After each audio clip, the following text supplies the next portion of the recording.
Hi guys, today we're going to talk about why Marvel wants us to hate John Walker, and we'll get to that right after this. The beginning of a new year is when many people start thinking about their goals, and I'm no exception. The Goal Process 101 ebook has helped me clarify the best and most achievable goals for me, plus helped me set a plan in place to accomplish them. I mean, this podcast is just one of the results of using the Goal Process 101 ebook. Check it out at christiannerdsunite.com/goals. It helped me. I'm sure it can help you too. Now, back to the show.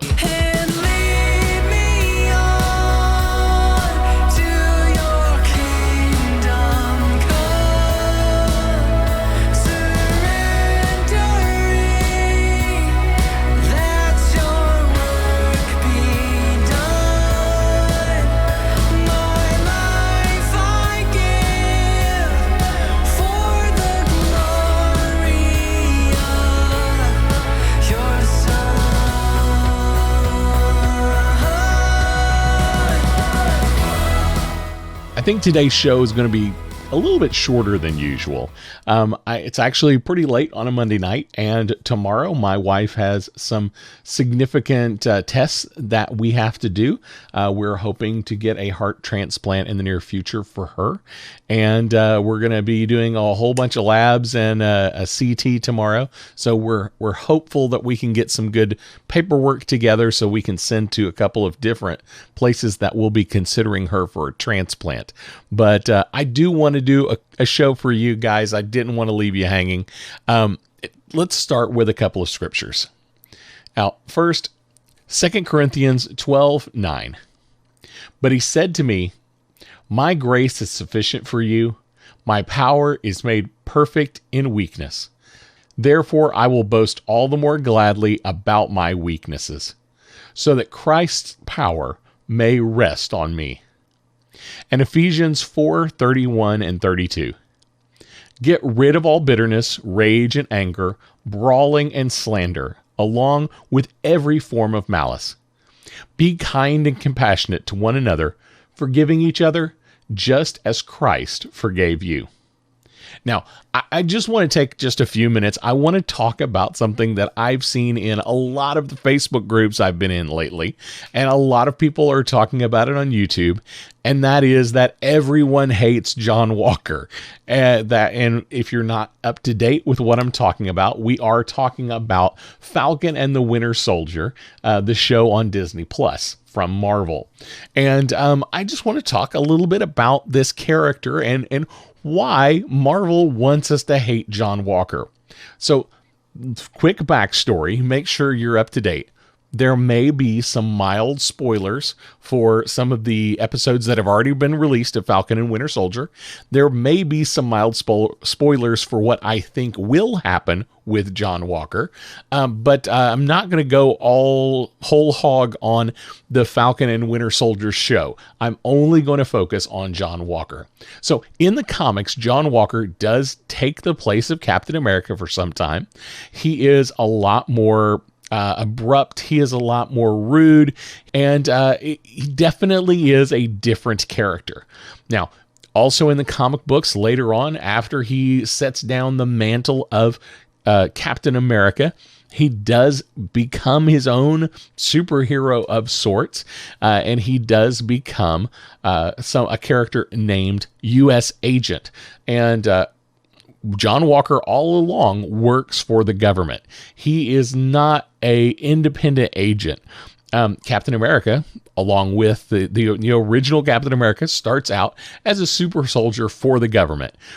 But as time goes on, he does tend to become more of a free agent and less of an agent of the government. John Walker is always an agent of the government, and at times he has been assigned by the government to lead groups of Avengers, namely the West Coast Avengers at one point, and And I think I may have even mentioned that briefly in a previous episode that we did on WandaVision.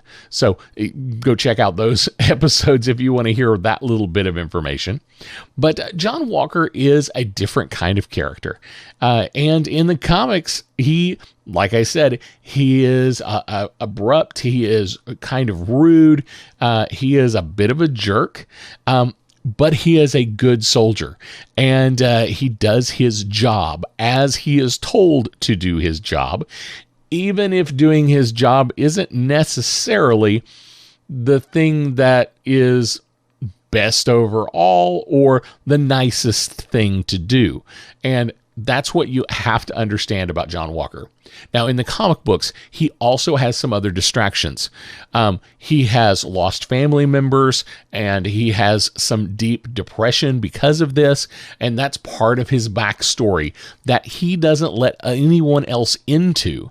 Because of that, that causes some conflicts, and it causes him to be who he really is.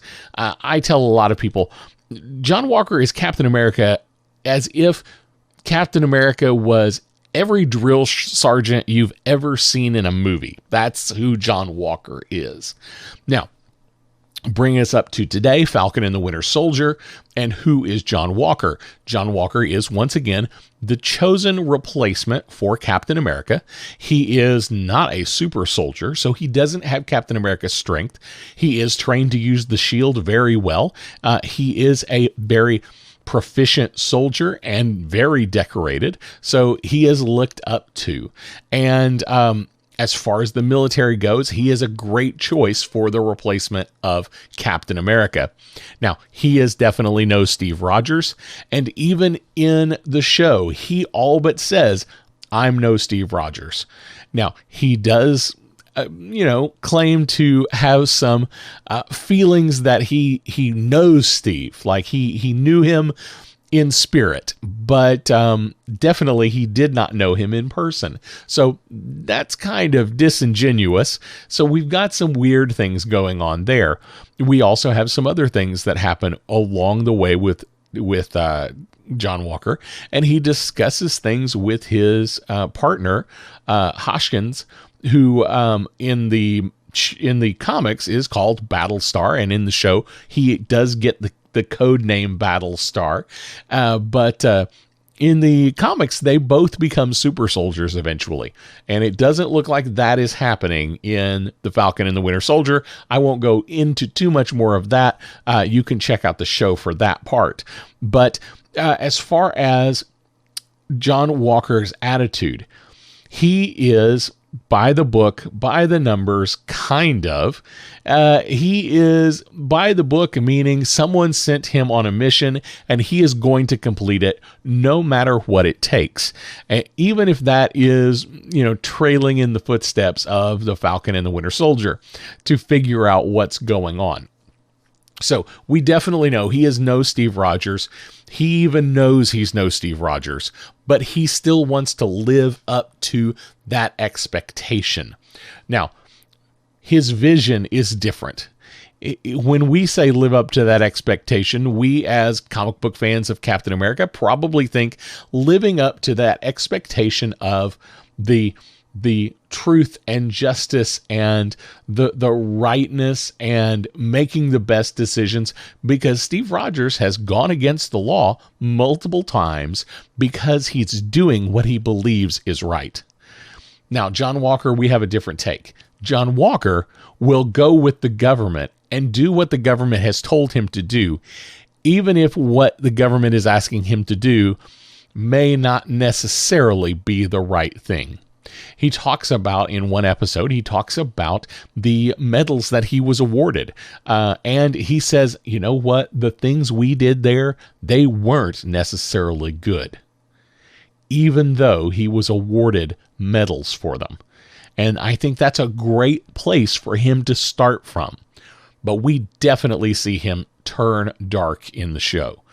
And I'm hoping, this is my little bit of, I hope they go this route. I hope they play up that idea that he realizes what he is doing is not good, that what he is doing is not right, and that he gets a redemption arc, and we see him become either a hero of his own right, call him U.S. agent, call him Nomad, which is a name that Captain America went by at one point. But call him something, make him a superhero in his own right, or at least an anti-hero in his own right, aka something like the Punisher, that kind of character who he does things for good, but he definitely does not do them in a good way. So either one of those as a story arc, I think would be great, but I do want to see him have some sort of redemption arc where he comes to the realization of what he is doing is not the right thing. Now, I say, why does Marvel want us to hate John Walker? Well, Marvel has, over time, throughout a lot of the movies, tried to create bad guys that have sympathy. And, they tried to create a sympathetic Thanos, that he was doing horrific things for the good of the universe, that these are spoilers if you haven't watched all of the, Avengers movies, but, we're spoiling movies that are multiple years old. So move on. But, he kills his own daughter for the sake of saving the universe from themselves. So they're trying to create some sympathy. And I think that's what they're trying to do with the character of Zemo in Falcon and the Winter Soldier. They're trying to create some sympathy for us as an audience. Now, so what they want us to do is they want us to hate John Walker and have sympathy for Baron Zemo. Now, spoiler for the show, I think. My guess is Baron Zemo will come out as the big bad for the show. In the end, we will find out that he had arranged a lot of things that we didn't know up front, and that John Walker will become kind of a scapegoat, kind of a discredited hero, and like I said, I hope he has a story arc that gives him some redemption, some grace, like I talked about in those verses that we just read. God has given us grace. We should give others grace. I hope Marvel is going to give John Walker some grace. So Marvel has tried to create sympathetic villains in the past, but they don't want John Walker to be that sympathetic villain here. They want us to not like him. But they also are still giving him some interesting reasons for the things he is doing, even though they may not seem all that great. He is not able to hold the mantle of Captain America properly. He feels like he is not living up to the name of Captain America. And this is a big spoiler. He does take a super soldier serum and becomes a true super soldier. So that's something he feels is necessary to be able to live up to the mantle that Steve Rogers held. Now, we're presuming that his partner actually died in a scene this past week. And then we see John Walker basically take revenge and use the shield to kill someone. And that puts him in a very, very dark light. Even the bad guys stand in awe, in stunned amazement of what he just did to one of their own. So they don't want us to have sympathy. They want us to hate him, but they are giving him reasons to do the things he's doing. So I do like that they're giving him real reasons to do the things he's doing, even if they are bad, which I think gives us a good opportunity to have that grace and that redemption arc later on. I think they are setting him up for something else. I think all of these things are setting him up to be, hunted down, maybe even by the government. Maybe the government even has to send Sam and Bucky to go get him. because of the things he has done to rescue the shield, to rescue the picture of who Captain America is supposed to be. And I hope that's a direction they go. I don't know if they're going to, but it would be interesting if that's what happens here and that's how they end up with the shield.